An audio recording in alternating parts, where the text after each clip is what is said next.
नमस्कार। आज हम एक बहुत ही दिलचस्प शख्सियत पर बात करने वाले हैं, मौर्य सम्राट अशोक। जी अशोक, जिनका नाम इतिहास में अनोखे तरीके से दर्ज है। हाँ, मतलब हम अक्सर उन्हें शांति दूत के रूप में जानते हैं, लेकिन उनकी कहानी में और भी बहुत कुछ है। हमारे पास अशोक, योद्धा से शांति दूत तक लेख के कुछ अंश हैं। और इन्हीं स्रोतों के जरिए हम अशोक की यात्रा को समझने की कोशिश करेंगे, कैसे वो एक कह सकते हैं आक्रामक योद्धा से शांति और करुणा के प्रतीक बने। बिल्कुल। तो चलिए शुरू करते हैं। अशोक का शुरुआती जीवन कैसा था? वो मौर्य साम्राज्य के तीसरे सम्राट थे, चंद्रगुप्त के पोते। हाँ, और बिंदुसार के बेटे। जन्म लगभग 304 ईसा पूर्व। स्रोत बताते हैं कि वो काफी होशियार और बहादुर थे, लेकिन शायद अपने भाइयों में सबसे ज्यादा पसंद नहीं किए जाते थे। अच्छा। जी, इसीलिए उन्हें अक्सर राजधानी से दूर भेजा गया, जैसे तक्षशिला, उज्जैनी। हो सकता है सत्ता संघर्ष से दूर रखने की कोशिश हो। फिर पिता की मृत्यु के बाद तो उत्तराधिकार का संघर्ष हुआ ही होगा। बिल्कुल, और उसमें अशोक विजयी रहे। लेकिन यहाँ एक जरूरी बात है जिस पर स्रोत इशारा करते हैं। शुरुआती अशोक वो नहीं थे जिन्हें हम बाद में जानते हैं। आप चंड अशोक की बात कर रहे हैं, क्रूर अशोक। हाँ, वही। स्रोत बताते हैं कि शुरुआती दौर में वो काफी कठोर शासक थे। विद्रोहों को बहुत सख्ती से दबाया। ये बात शायद कई लोगों को चौंका सकती है। ये वाकई चौंकाने वाली बात है। तो ये चंड अशोक वाली छवि, क्या ये पूरी तरह सच है या बाद में इसे कुछ बढ़ाया गया? स्रोत इस पर थोड़ी मिलीजुली राय रखते हैं। हो सकता है उनके बाद के महान परिवर्तन को और नाटकीय बनाने के लिए इसे थोड़ा उभारा गया हो, लेकिन ये सच है कि उनका शुरुआती शासन काफी सख्त था। और इसी सख्ती का चरम शायद कलिंग युद्ध था, 261 ईसा पूर्व के आसपास। एकदम सही, कलिंग युद्ध। स्रोत इसे अशोक के जीवन का सबसे बड़ा टर्निंग पॉइंट मानते हैं। उस युद्ध में जो विनाश हुआ, लाखों लोग मारे गए, घायल हुए। जी, और कहते हैं कि युद्ध भूमि का वो मंजर देखकर खून, लाशें, चीत्कार, अशोक अंदर तक हिल गए। उन्हें गहरा पछतावा हुआ और उन्होंने युद्ध छोड़ने का फैसला किया। लेकिन क्या ये बदलाव सिर्फ एक भावनात्मक प्रतिक्रिया थी? एक रात में सब बदल गया? यहीं पर स्रोत एक ज्यादा गहरी बात कहता है। वो बताता है कि ये सिर्फ इमोशनल रिएक्शन या अचानक हुआ बदलाव नहीं था। अच्छा, तो फिर क्या था? अशोक ने शायद ये भी महसूस किया होगा कि इतने बड़े, इतने विविध साम्राज्य को सिर्फ तलवार के दम पर क्रूरता से लंबे समय तक एक साथ रखना मुश्किल है। हाँ, ये तो प्रैक्टिकल बात लगती है। जी, तो ये शायद एक सोची समझी राजनीतिक जरूरत भी थी। भावनाओं के साथ साथ एक ज्यादा टिकाऊ तरीका ढूंढने की कोशिश। ये बहुत दिलचस्प नजरिया है। तो युद्ध छोड़ने के बाद उन्होंने धम्म का मार्ग अपनाया।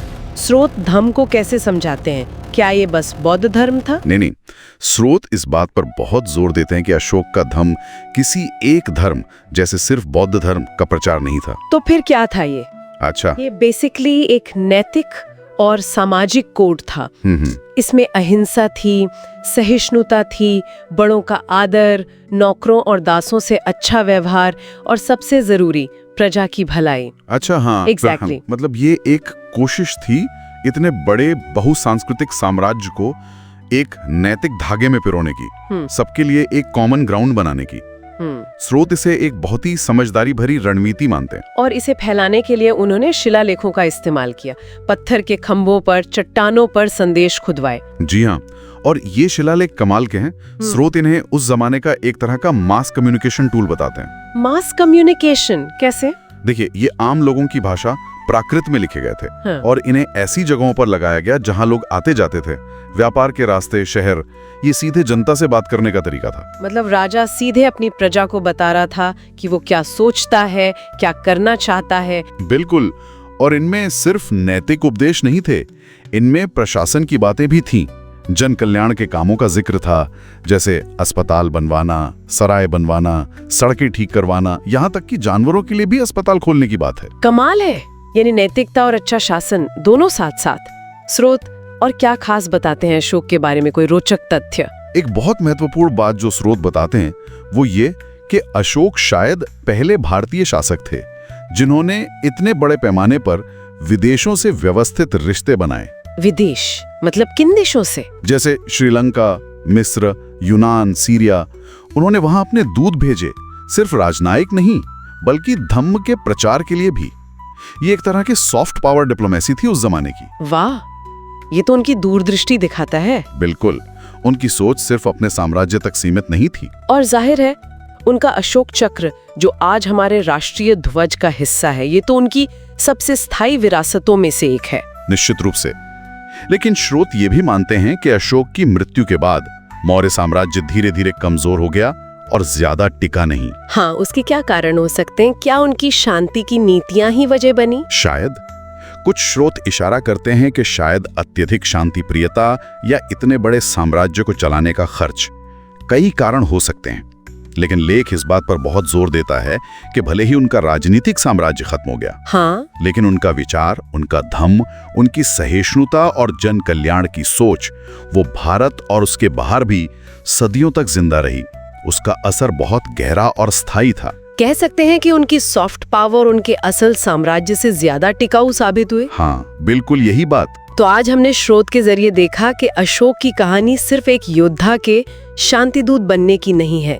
ये कहानी है शासन की, नैतिकता की और अपनी प्रजा से संवाद करने की एक अनोखी कोशिश की। उन्होंने दिखाया कि असली ताकत सिर्फ तलवार में नहीं होती, करुणा, सहिष्णुता और सबके हित के लिए काम करने में भी होती है। उनकी विरासत सिर्फ इतिहास की किताबों में नहीं, बल्कि हम सब के लिए एक प्रेरणा है। जी बिल्कुल। एक शासक क्रूरता छोड़कर भी महान बन सकता है, ये उन्होंने साबित किया। और जाते जाते हमारे श्रोताओं के लिए एक विचार छोड़ जाते हैं। आज के इस जटिल दुनिया में जहां इतने मतभेद हैं, क्या हम अशोक के सिद्धांतों से कुछ सीख सकते हैं? खास तौर पर उनकी सहिष्णुता और संवाद की कोशिशों से। सोचने वाली बात है। तो दोस्तों, ये थी कहानी उस सम्राट की जिसने युद्ध से शांति की ओर कदम बढ़ाया, जिसने तलवार छोड़कर करुणा अपनाई। अशोक, भारत का वो सम्राट जिसने दुनिया को दिखाया सच्चा शासक वही होता है जो सबके लिए जीता है। अगर आपको ये एपिसोड पसंद आया हो तो प्रॉफिटिव हिंदी चैनल को ज़रूर सब्सक्राइब करें। और अगली बार के लिए कोई दिलचस्प विषय हो तो हमें कमेंट में ज़रूर बताएं। तब तक के लिए नमस्कार।